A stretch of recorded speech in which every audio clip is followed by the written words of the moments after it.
Le beau temps est en fin de retour. On va bientôt vous parler de spectacles d'été. Mais en attendant, on rencontre Claudine Bourdage de Diffusion Saguenay pour voir ce qui reste à la programmation pour terminer l'année. Mais on va commencer à survoler un peu la programmation estivale. Comment ça va ce matin? Ça va bien. Écoute, merci de nous accueillir. J'adore ce décor-là. Je pense que je te le dis à chaque fois, mais... C'est vrai que c'est beau. Il est extraordinaire. C'est un voyage dans le temps, venir ici. Claudine, on va y aller. Il nous reste quelques spectacles avant de prendre, bon, je dirais pas une pause pour l'été parce qu'il y en a beaucoup pour l'été, mais ça va être le lancement de la nouvelle programmation aussi dans les prochaines semaines. Donc, avant de découvrir la nouvelle programmation, voyons ce qui reste pour celle-ci. On va débuter. Donc, pour le mois de mai, on a un spectacle d'Alain Choquette qui est de retour sur les planches. Un grand retour pour Alain Choquette, effectivement. On commence à le voir depuis quelques mois à la télévision, dans La Magie des stars, dans les trucs de TVA, fait par Mesmer et tout ça.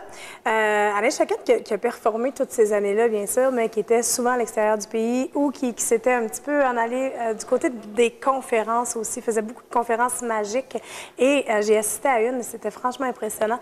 Retour sur scène pour lui, on explore des nouveaux numéros. Tout un gars qui a travaillé beaucoup avec les jeux de cartes, l'illusion. C'est un des premiers, en fait, magiciens ici au Québec qui avait fait carrière là, avant les Luc Langevin de ce monde. Là, moi, je me souviens, j'écoutais Ad-Lib quand j'étais jeune et c'était Alain Choquette qui performait pendant les... Bon, là, je viens de perdre bien du monde. Là. Mais sinon, ça existait. Ad-Lib est une ancienne émission. Je viens de faire comme... Je parais tellement vieille. Alors, c'est ça, Alain Choquette de retour sur scène. Et puis là, vous allez voir, dans les prochaines années, il va y avoir un gros plan de carrière pour Alain Choquette. Il a été repris par une nouvelle maison de production et ils vont vraiment remonter cette image-là de magicien, justement, illusionniste et tout ça. Beaucoup d'emphase qui va être mis sur la carrière de Alain. Et on va débuter un petit peu ici avec ce nouveau spectacle-là qu'il va nous présenter. Oui, qui toujours est en rodage, servi avec beaucoup d'humour, Alain Choquette. Un retour qu'on apprécie énormément. On a également, écoute, un super duo, Lemire-Verville. Ouais. Des critiques dithyrambiques sur ce spectacle-là qui est sorti depuis un moment sur Montréal. Bien hâte, je n'ai pas assisté encore au spectacle. Daniel Lemire, Pierre Verville sur une même scène. Effectivement, ça peut nous amener à bien des places, hein, parce que là, on va sortir tous les personnages des deux humoristes. Puis ils ont du bagage. Ils ont du bagage à l'infini, je dirais. C'est que là, on va retrouver Oncle Georges, on va retrouver tous ces personnages-là qui sont dans notre imaginaire depuis si longtemps. Alors, sur scène, c'est deux bêtes de scène. Là. Moi, quand j'ai vu cette offre-là, je fais « Ah, mon Dieu, quelle bonne idée de ramener ces deux personnes-là ensemble et de créer des numéros qui doivent être absolument hilarants. » Alors, soyez là le 12 mai. D'après moi, ce sera une belle soirée, ça. Deux grands qui forment un duo, on adore ça. Ouais. On a aussi, écoute, là, on sait un autre retour. On va dire notre français de Longueuil. Ouais. C'est vrai, il nous mélange, lui. C'est ça, Anthony Kavanagh, on le dit comment? Kavanagh, oui. C'est un autre retour pour Anthony. Tu sais, on parlait d'Alain Choquette, là, c'est Anthony, ça fait plusieurs années aussi qu'il n'a pas performé au Québec. Le spectacle a eu une rentrée Montréal, il y a plusieurs mois déjà. J'ai assisté à la première, d'ailleurs, à Montréal, où il était très malade. Tout de suite après, il est entré à l'hôpital pour un long moment, faire soigner toutes sortes d'affaires, mais il a fait ce spectacle-là unique, très malade, mais très nerveux aussi. Mais par contre, ça a été un spectacle bien réussi, un super accueil. On voyait qu'il était très fébrile de revenir au Québec. Vous savez, l'humour en France et l'humour ici au Québec, on est à des années-lumière juste de la façon de livrer les blagues, du vocabulaire utilisé également. Et ce qui fait rire ici ne fait pas nécessairement rire en France, et même chose pour nous. Exactement. Alors, vraiment, ça a été un gros travail avec son équipe, de ramener ça, de ramener cet humour-là, parce que ça fait quand même presque 20 ans qu'il performe à l'extérieur. Alors, toujours aussi polyvalent et agréable à regarder. Vraiment... Dynamique et mais bourré en fait, je vous dirais plus hyperactif que dynamique. Il est partout sur scène. Il remplit la scène au complet. Il chante, il danse, il fait du beatbox. Il fait de l'imitation. Il fait, Et on se trompe pas d'Anthony, il est vraiment revenu à son essence. Il va aussi beaucoup dans le sentimental, par contre. C'est ce qu'il lui dit aussi. Il dit, j'ai voulu sortir de juste le gars comique, mais j'ai voulu aussi vous montrer qui je suis. Dans certaines anecdotes de sa vie qui ont été plus tristes, un beau spectacle. En général, j'ai bien apprécié le spectacle. Comme je vous dis, on sentait que cette nervosité-là qui doit être passée à l'heure où on se parle, là, bien sûr. Mais écoute, lui aussi, c'est un gars qui a des centaines et des centaines et des centaines de spectacles en arrière de la cravate. Fait que, un gars d'expérience. C'est une soirée assez impressionnante. Oui, donc on va revivre des beaux moments, mais un nouveau spectacle quand même, ça va être extraordinaire. Un nom qu'on voit partout maintenant, Catherine Levac.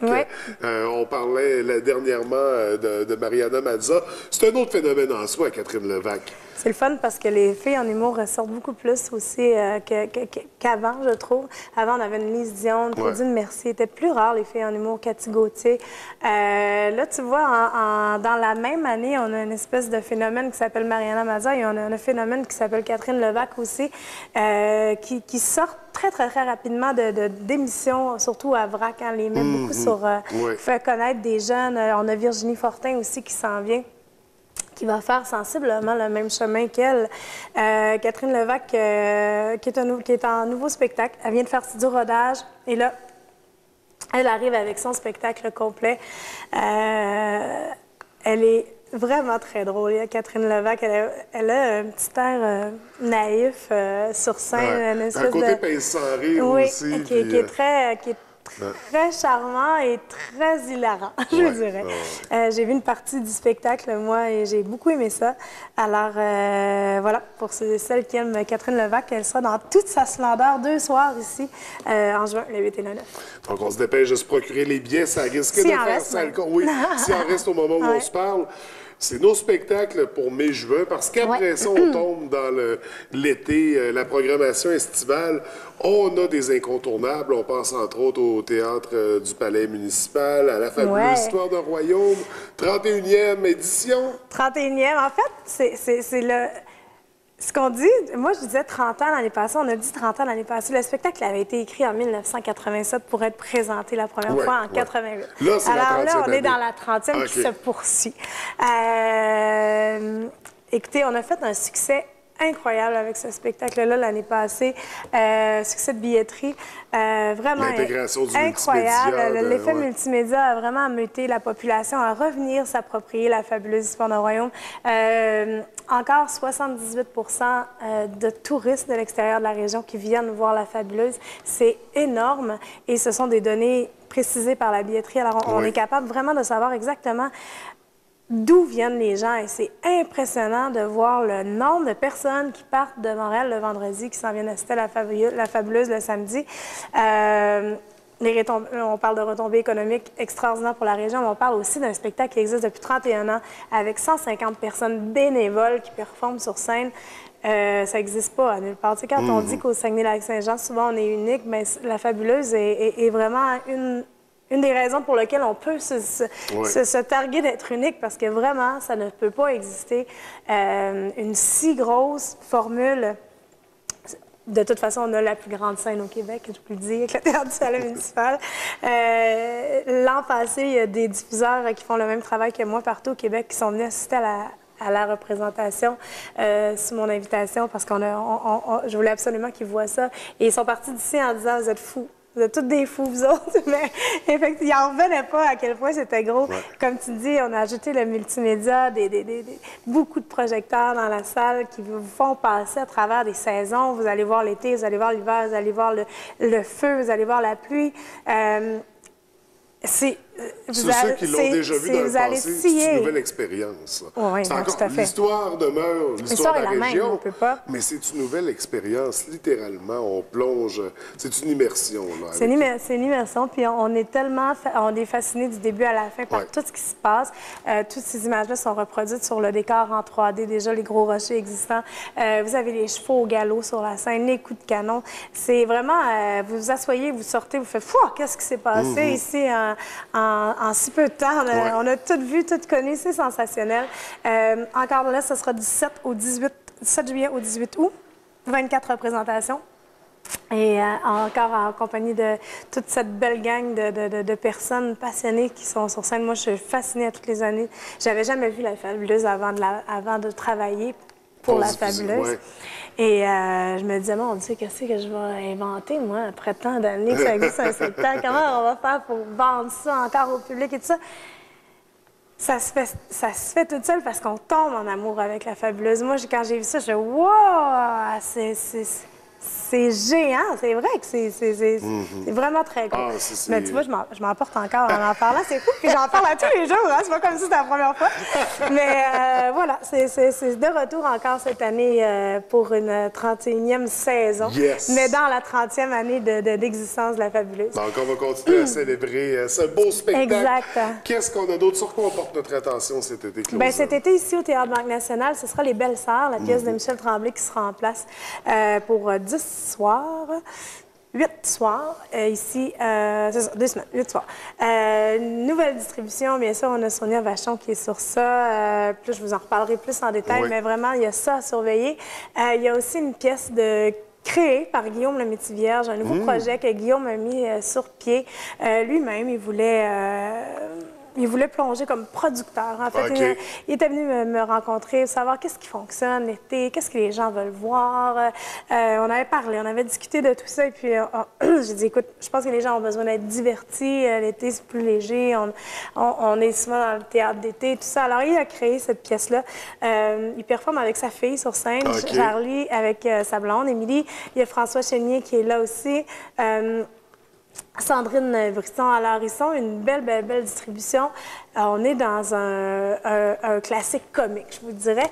La pièce s'appelle « Fais-toi une belle vie ». Alors, ce sera à surveiller également. Vous allez entendre parler de Guillaume parce que lui, là aussi, c'est un autre hyperactif. Et il a envie de faire du bruit sur la ligne. Là, il a déjà été signé des autographes dans le temps des fêtes à la Place du Royaume. Il faisait des pirouettes dans le centre d'achat. C'est un gars qui est tellement plein d'énergie puis qui a tellement envie de tout donner aux gens.